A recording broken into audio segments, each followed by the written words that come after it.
Hi, I'm Scoot, this is Mike, and today we're going to turn this into this.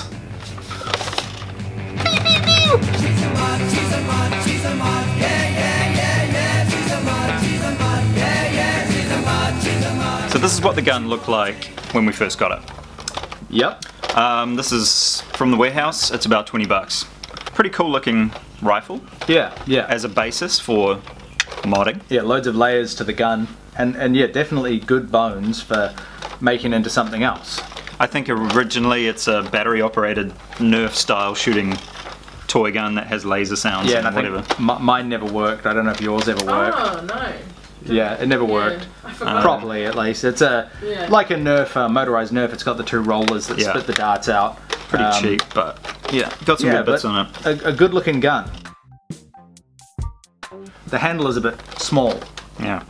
Which is what, you know, necessitated expanding it out here with a bit of MDF. So what have you done here? Right, so here what I had to do was... Yeah, do you want me to hold this up? Yeah, hold that one up. Yeah. Was you have to remove this whole piece here, basically. Which I just used a Dremel there and just sliced it off there, and I've actually patched up here, you know, where the cut was, and then I cut a bit of MDF wood to the same... You know, I just used a pen and traced the shape of this onto a piece of MDF, cut a bit of MDF that was the right profile and extended it down a little bit. There's a bit of putty and bog on there as well, but I covered up most of my shoddy workmanship with this grip tape that I found later on in the build. Yeah, so that was the first bit that had to go, because there's not enough room to get an adult size hand in there. Doesn't feel comfortable, didn't feel right. So yeah, that was the first bit that went. So the stock is another bit of MDF. So basically when I started the project, I wanted it to be a full size or close to full size assault rifle, you know. So I knew it had to have a stock. I'm a big fan of the FN Scar, you know, so I took a bit of inspiration in the shape there. But what you have here is where the battery compartment is. On this version. So if you take that door off and you take the battery compartment out, there's a big cavity down the back of the gun. Yeah. So all I've done is just cut the MDF to the shape of that cavity, and just by pure like luck, really, it fits with a little bit of extra padding on the sides there. Yeah. The stock just slides back in like that. It doesn't need to be fixed or held in there in any way. It just fits in there perfectly. But I think adding the stock really adds to the overall look of the gun. And the overall length so far. Yeah, and the weight of the gun as well, because all this is MDF. So basically, this piece here is MDF.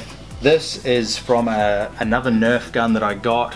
It's one of those Vortex disc ones. This is actually the pump from underneath the barrel. So I knew I wanted it to have like a cheek pad, you know, a bit like an M4 or whatever. I don't know what that part's actually called. Yeah. But, you know, a cheek pad. So yeah, I was able to, again, just pure luck, the width of the wood, the width of the thing was almost exactly right, bit of dremeling out on the inside, and that bit just fit right over the top. This is the butt. The butt? Yeah, looks like the sole of a shirt. Yeah, the butt was again another piece of MDF. Just cut to shape. What are these little bits? This is actually floor tile. Just detailing. Like a stick-on. All right, we're getting ahead of ourselves in the detailing. So you built a stock on the back of this, mostly MDF and parts of a Nerf Parts of an old Nerf gun, yeah. MDF wood, fits in there just perfectly. When I started working on this, I knew I wanted it to have like an AK style banana clip, you know, rather than this little short thing. It just, again, doesn't look right. No. It's I don't know.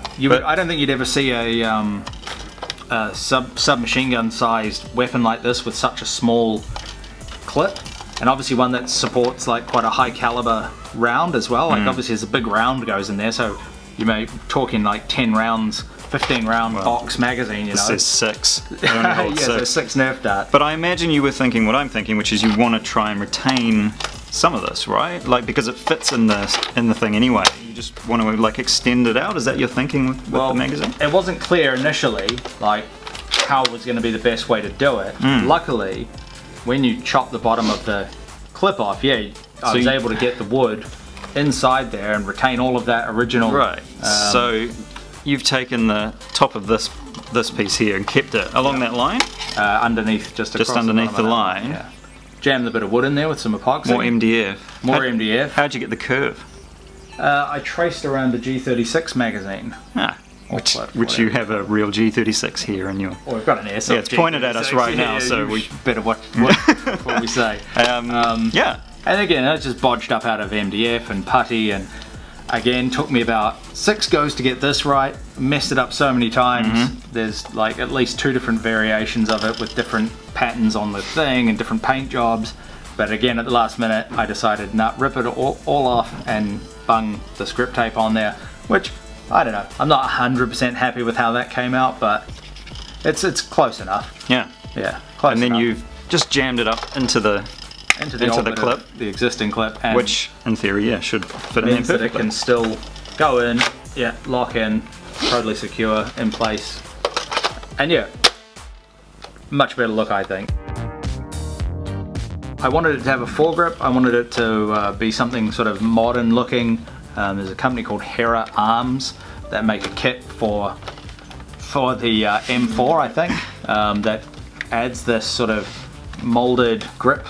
I don't know what you call it or what the thought behind it is, but to me it always looked cool. Yeah, it's very comfortable to hold, you know. I think that the idea behind this type of grip is that you've got quite a sort of versatile, stable, yeah. You know, you can use it both ways rather than just I see, you can sort of put your finger under it. Yeah, you can grip it in a couple of different ways, you know, with your thumb all the way through, with just your fingers like that, you know. Well, there you go, that's the design behind it, you just figured it out. Right. Well, there you go. So you only learn these things from holding the actual thing in your hands, and then you know. So it looks like you've stolen another, is that another Nerf sight? This one doesn't have a sight at all. This is from a toy MP5 that I got. Oh, cool. This scope came from that gun. And there's another piece of it on another gun over there as well. But those are the only 2 bits I could salvage. But yeah, it's quite a... It looks good and it fits. It's about the same, you know, scale. Yeah, and again, I think in keeping with the gun, you know, it's not a long-barreled gun, so most likely it would have probably a 2 times or a 4 times scope, you know, because it's long enough to, you know, have some decent range, you would assume. Yep. So, you know, just a small practical scope, and there wasn't really, you know, there's no actual rail on this gun. It's got like a faux rail looking thing there. So there wasn't really anywhere to put it, and it's not very securely mounted, but it's actually mounted to the cover here of the, I guess if you get a jam inside these, you can go in and pull the dart out. I think that's so what it is. It's mounted to the top of that cover. It's not the stablest, but again, it's not a real gun, so it doesn't matter, you know.